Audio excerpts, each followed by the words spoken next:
Halo, assalamualaikum warahmatullahi wabarakatuh. Teman-teman, berjumpa lagi dengan saya di Datang S Channel. Pada kesempatan kali ini, saya akan membahas tentang bagaimana cara meningkatkan penghasilan AdSense. Saat ini, penghasilan AdSense memang sering mengalami penurunan, baik blogger lama ataupun blogger baru. Karena memang saat ini hobi membaca masyarakat mulai menurun, terutama karena ketika membuka smartphone biasanya mereka lebih tertarik membuka YouTube.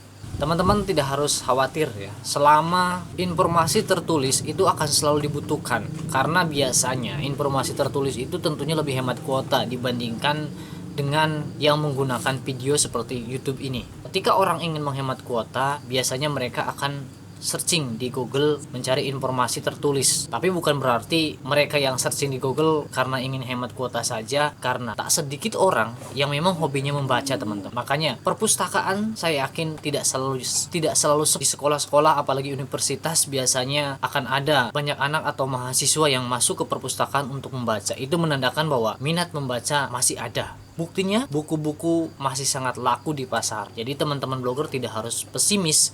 Nah, misalkan penghasilan AdSense-nya menurun. Nah, pada kesempatan kali ini saya akan membahas bagaimana caranya untuk meningkatkan penghasilan AdSense. Yang pertama, teman-teman, tentu saja teman-teman harus meningkatkan jumlah traffic atau pengunjung dari blog teman-teman. Karena penghasilan AdSense memang sangat ditentukan oleh jumlah klik iklan dan jumlah per 1000 tayang. Jadi penghasilan teman-teman akan dibayar berdasarkan jumlah klik iklan, dan ketika iklan tersebut sudah tampil 1000 kali tayang. Semakin banyak jumlah pengunjung, kesempatan teman-teman untuk iklan yang tampil di blog untuk diklik itu semakin besar. Begitupun untuk yang jumlah 1000 tayang atau RVM. Maka tentunya semakin banyak, maka jumlah penghasilan ini akan semakin banyak pula.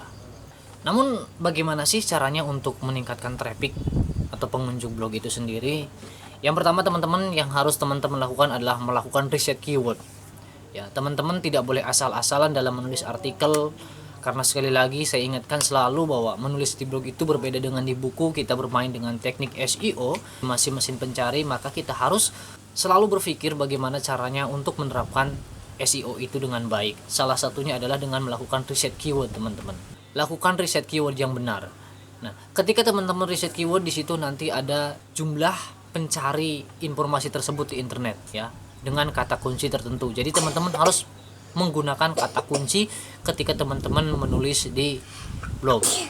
Namun bagi blog baru, teman-teman, saya sarankan teman-teman carilah kata kunci yang tingkat persaingannya rendah. Jadi tidak harus mencari kata kunci yang jumlah pencari informasi tersebut sangat banyak, karena biasanya kata kunci tersebut dibidik oleh media-media besar, media-media raksasa seperti media-media nasional, sehingga ketika kata kunci tersebut dibidik oleh media-media besar di mana mereka memiliki pendanaan yang sangat banyak, jumlah karyawan dan tenaga ahli yang kompeten banyak, sementara teman-teman bekerja sendiri, teman-teman akan mengalami kesulitan untuk bisa tampil bersaing di halaman utama dengan mereka.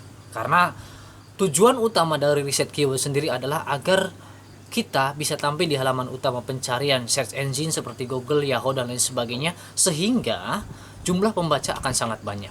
Kemudian teman-teman, setelah teman-teman melakukan riset keyword ya, jangan lupa teman-teman harus menulis artikel dengan SEO yang bagus ya. SEO di sini berarti adalah teknik SEO on fake ya. Karena teman-teman menulis di blog, maka teman-teman gunakan teknik SEO on fake. Saya sudah pernah membahas pada video sebelumnya, teman-teman tinggal melihat saja seperti apa sih teknik SEO on fake.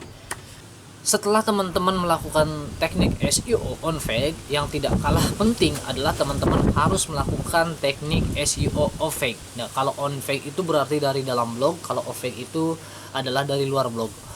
On fake itu contohnya adalah kata kunci itu sendiri, penempatan URL, kemudian menautkan link internal, link eksternal. Nah, fake ini berarti di luar blog, di luar artikel yang kita tulis. Contohnya adalah backlink dari situs berkualitas ya, yang mengarah pada blog kita, baik ke halaman home maupun ke kata kunci yang kita bidik. Nah, itu nanti bisa menaikkan artikel yang kita tulis di mesin pencari. Ibaratnya blog suatu toko, nah backlink adalah orang yang merekomendasikan toko kita kepada para pelanggan atau para calon customer untuk berkunjung ke blog kita. Semakin banyak jumlah backlink, berarti tingkat kepercayaan semakin tinggi sehingga akan lebih mudah dipercaya oleh orang, dalam hari ini adalah mesin pencari. Namun demikian teman-teman, tips ini tidak bisa serta-merta langsung begitu saja ada hasilnya. Kita harus telaten dan sabar karena memerlukan waktu. Ya, mesin pencari juga memang sangat menyukai blog maupun postingan yang sudah memiliki usia cukup, dalam arti ketika blog yang usianya baru 1 atau 2 bulan kemudian disaingkan kata kuncinya dengan blog yang sudah umurnya 2-3 tahun ke atas, tentu akan mudah untuk kalah. Teman-teman, selain teman-teman melakukan tips yang pertama tadi, teman-teman juga harus mengatur posisi iklan di blog teman-teman. Jadi usahakan bagaimana caranya ketika orang berkunjung ke blog teman-teman, mereka mengklik iklan yang ada di blog teman-teman. Akan percuma tentunya ketika banyak pengunjung tapi sedikit yang klik iklan. Ya, tentunya penghasilannya tetap akan sedikit. Memang teman-teman ada jumlah per 1000 tayang. Ya, ketika iklan tampil 1000 kali, teman-teman akan mendapatkan penghasilan. Tapi teman-teman tidak harus menunggu 1000 tayang. Kalau ada yang klik, walaupun pengunjungnya baru 5 atau 10, tapi kalau ada yang klik iklan, teman-teman bisa mendapatkan penghasilan. Nah, dari situlah makanya teman-teman disarankan untuk menempatkan iklan di blog dengan sebaik-baiknya, sehingga setiap pengunjung yang datang berkesempatan besar, berpeluang besar untuk mereka mengklik iklan yang ada di blog teman-teman. Nah, seperti apa sih teman-teman tata letak iklan yang bagus? Sebenarnya tidak ada pasti ya. Teman-teman bisa eksperimen atau mengaji diri sendiri ketika teman-teman mengunjungi suatu situs. Kira-kira penempatan iklan seperti apa sih yang biasanya menarik, yang biasanya teman-teman ingin mengklik. Nah, biasanya saya sendiri menempatkan iklan itu di bagian home, ya, di atas. Nah, kemudian di bawah judul, kemudian di tengah artikel, kemudian di akhir artikel. Biasanya saya seperti itu dalam penempatan iklan. Itu yang paling utama. Karena biasanya kalau di bawah judul atau di atas judul, biasanya itu lebih mudah untuk dilihat oleh pengunjung dan kemudian untuk diklik. Begitupun untuk yang di tengah artikel. Biasanya nanti relevan dengan artikel yang dibaca oleh pengunjung tersebut. Biasanya relevan dengan karakter atau informasi yang biasanya pengunjung cari. Ya, biasanya iklannya pun akan relevan. Makanya disarankan juga ada di tengah artikel. Namun teman-teman harus ingat teman-teman, sekalipun penempatannya sama antara blog satu dengan yang lainnya, diatur sedemikian rupa supaya ada yang mengklik, ya. Penghasilan iklan setiap blog itu berbeda karena ada beberapa hal yang mempengaruhi. Yang paling utama itu adalah bagaimana teman-teman memilih niche. Itu sangat berpengaruh terhadap CTR atau nilai CPC dari iklan itu sendiri. Ada teman-teman niche yang nilai CPC-nya hanya 400, 500, bahkan 350 rupiah saja. Tapi ada juga CPC yang nilainya bisa di atas puluhan ribu. Ini kita berbicara tentang blog berbahasa Indonesia ya teman-teman, bukan blog berbahasa Inggris atau blog bule, karena itu sudah di luar standar. Kenapa kok di luar standar? Karena ketika teman-teman fokus di blog bule, maka teman-teman seperti bekerja di luar negeri teman-teman. Karena iklan yang ditampilkan adalah perusahaan-perusahaan luar negeri dan pembacanya adalah orang-orang luar negeri dari Amerika, Australia, Cina dan lain sebagainya. Ya, pokoknya ketika teman-teman membuat blog bule berarti teman-teman telah membidik pembaca dan juga pengiklan dari luar negeri. Nah, seperti teman-teman kita tahu sendiri ya, ketika teman-teman ada yang bekerja sebagai TKI di luar negeri sana, itu bayarannya bisa sangat tinggi. Itu semua karena memang nilai mata uang ketika ditukarkan di rupiah itu memang sangat tinggi. Nah, jadi ketika teman-teman membuat blog bule, ya otomatis teman-teman dibayar oleh pengiklan yang mereka menggunakan mata uang dolar untuk membayar AdSense teman-teman.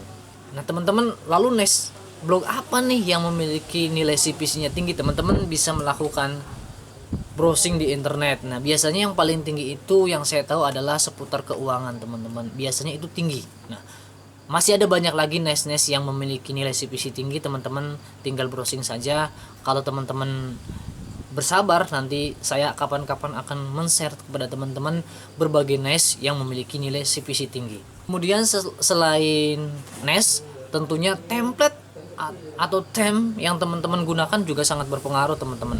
Karena template itu memang berbeda-beda, baik dari segi tampilan warna, tata letak, adanya widget dan lain sebagainya. Saya sarankan teman-teman ketika menggunakan template, gunakanlah template yang simple ya, tidak perlu terlalu banyak widget, karena selain membuat loading blogs menjadi berat, itu juga membuat tidak nyaman pembaca. Nah, pembaca yang seharusnya fokus pada postingan dan iklan yang kita buat, mereka justru bisa fokus pada widget yang ada di blog tersebut. Nah, semakin banyak widgetnya, tentunya mereka bisa fokusnya ke sana, sehingga iklan kita bisa tidak menarik lagi buat mereka. Makanya disarankan blog teman-teman tidak perlu ya menggunakan banyak widget yang tidak penting. Nah, selain hal-hal itu tentunya ada faktor lain, yaitu faktor keberuntungan teman-teman ya. Karena saya sendiri pernah merasakan faktor keberuntungan ini. Jujur teman-teman, saya tidak memiliki blog bule, saya hanya menggunakan blog berbahasa Indonesia. Tapi kemarin saya pernah ya, ada pengunjung dari beberapa negara luar negeri, cuman 3 orang teman-teman yang klik iklan di blog saya yang berbahasa Indonesia. Tapi itu penghasilnya bisa, klik iklan mereka itu bisa nyampe ratusan ribu teman-teman. Itulah keuntungan ketika teman-teman ada yang klik dari luar negeri. Nah, makanya ini ada faktor keberuntungan seperti itu, karena blognya berbahasa Indonesia tapi pengunjungnya adalah orang luar negeri. Ini tentunya adalah faktor keberuntungan. Berikutnya teman-teman, untuk meningkatkan penghasilan AdSense, teman-teman bisa mengikuti petunjuk pengoptimalan AdSense yang diberikan oleh AdSense itu sendiri. Nah, biasanya nanti di halaman AdSense teman-teman itu ada ya petunjuk pengoptimalan AdSense dari AdSense itu sendiri. Bahkan biasanya teman-teman akan mendapatkan email ya dari AdSense tentang saran pengoptimalan AdSense teman-teman. Jika teman-teman ingin melihatnya, teman-teman silahkan klik saja menu pengoptimalan di Google AdSense. Biasanya ada beberapa saran yang diberikan oleh AdSense. Yang pertama, teman-teman gunakanlah iklan yang responsif ya. Nah, jadi ketika teman-teman suruh memilih iklan, silakan teman-teman gunakan iklan responsif. Nah, ketika pertama teman-teman akan membuat iklan ya di ADS, di menu ADS AdSense itu, nanti teman-teman silakan gunakan iklan yang responsif. Berikutnya teman-teman, pastikan teman-teman sudah mengaktifkan auto ADS di AdSense dan blognya. Kenapa harus mengaktifkan auto ADS? Ya, karena biasanya AdSense akan menampilkan iklan yang relevan dengan pembaca dari blog kita ketika kita mengaktifkan auto ADS. Jadi iklannya otomatis tampil. Mesin pencari itu kan punya story ya. Jadi ketika kita menggunakan perangkat kita, misalkan setiap harinya kita mencari informasi apa, nah biasanya nanti iklan yang ditampilkan juga ada hubungannya dengan informasi yang sering kita cari. Makanya itulah salah satunya manfaat dari kita menggunakan fitur auto ADS itu sendiri. Kemudian teman-teman, untuk meningkatkan penghasilan AdSense berikutnya, teman-teman gunakan juga mask konten. Mask konten ini biasanya adanya di bawah ya, mirip seperti konten. Saya sarankan yang ada gambar dan judulnya teman-teman. Nanti biasanya akan disandingkan dengan blog teman-teman, postingan teman-teman ya, atau ada postingan teman-teman berbaris. Nah, di tengah-tengah atau di sisi atau di mananya nanti ada iklan teman-teman. Jadi mirip sekali, seolah-olah itu seperti postingan artikel, tapi tetap saja di situ ada tulisan iklan teman-teman. Nah, itu juga berpeluang besar untuk kemudian. Biasanya teman-teman, AdSense juga sangat menyarankan teman-teman menggunakan template yang AMV. AMV ini berarti sudah responsif dengan smartphone. Kalau teman-teman menggunakan WordPress, teman-teman bisa menggunakan plugin AMV. Tapi saat ini memang theme sendiri dan WordPress theme, kalau template itu Blogger atau Blogspot. Nah, itu biasanya pembuatnya juga sudah mengatur sedemikian rupa agar responsif dengan smartphone. Nah, jadi fungsi AMV ini adalah agar tampilan blog kita bisa responsif dengan smartphone. Jadi ketika diakses di komputer ya sebesar komputer layarnya. Nah, ketika diakses di smartphone ya mengikuti semuanya seukuran smartphone ya. Mulai dari huruf, ya, gambar dan sebagainya. Jadi pembaca tetap nyaman sekalipun mereka membacanya di komputer, nah ataupun smartphone.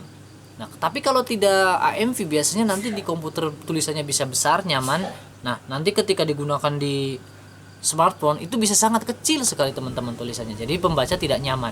Makanya itu disarankan menggunakan AMV ya, yang responsif dengan smartphone. Tentunya ada banyak lagi ya pengoptimalan yang biasanya nanti akan diberikan tips-tipsnya dari AdSense itu sendiri. Teman-teman tinggal memantau saja. Tips berikutnya teman-teman untuk meningkatkan penghasilan AdSense adalah meningkatkan CTR dan CPC. Tadi kan dibahas ya teman-teman, ada beberapa niche yang memang memiliki nilai CPC tinggi. Tapi bukan berarti teman-teman ketika teman-teman sudah membuat blog harus berpindah niche kemudian blognya tidak terurus, tidak. Jika teman-teman sudah memiliki blog tertentu dengan niche tertentu, silakan teman-teman melakukan riset keyword. Dalam riset keyword biasanya ada juga di situ juga ada penjelasan mengenai nilai CPC. Bahkan teman-teman bisa juga sih browsing langsung di internet mengenai kata kunci dengan nilai CPC tinggi, nanti ada teman-teman. Nah, kalau teman-teman gunakan itu nanti iklannya biasanya nilai CPC-nya tinggi juga. Jadi kalau teman-teman ingin meningkatkan penghasilan AdSense, cara ini patut untuk dicoba. Mungkin itu saja teman-teman beberapa tips mengenai cara meningkatkan penghasilan AdSense blog. Sebenarnya ada beberapa cara lain yang belum dibahas. Nah, di lain waktu mungkin kita akan membahasnya lagi. Semoga ulasan ini bermanfaat. Jangan lupa pantau terus di Tatang Ads Channel. Nah, jika teman-teman masih bingung atau ada pertanyaan lain, baik yang berhubungan dengan postingan ini ataupun yang tidak ada, selama kaitannya dengan blog, mari kita bahas bersama-sama. Jika ada waktu dan membutuhkan penjelasan yang lebih rinci, tentunya saya akan membuatkan video khusus untuk teman-teman semua. Semoga bermanfaat. Wassalamualaikum warahmatullahi wabarakatuh.